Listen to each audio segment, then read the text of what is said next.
When thinking about ground cover or maybe even some border plants that you might want to add to your garden this summer, you may want to consider what's called the sedum plant. Corey Malice has more in today's Hands-On Gardening.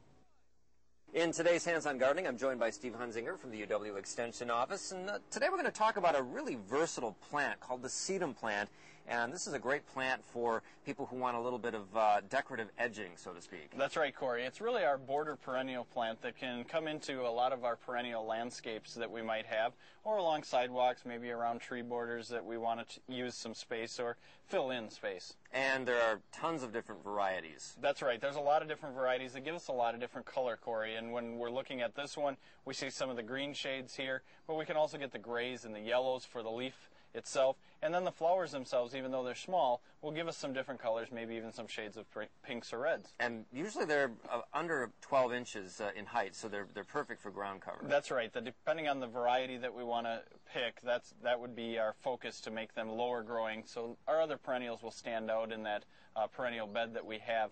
If they can get leggy at times, and meaning they grow out to a little bit taller, so we want to watch how much sunlight they get, but a good border plant. Okay, and really easy to transplant, or maybe you want to give a piece to your neighbor. You just dig it up and make a cutting of it, and it should plant right away. That's right. We can either take the whole plant out like we have here today and pass that on, because it will spread across those areas that we haven't planted it, or we simply will take a stem cutting from this, start that rooting, and they can enjoy that and get that to start in their garden. All right, thanks much, Steve. Another great plant for your garden, the sedum.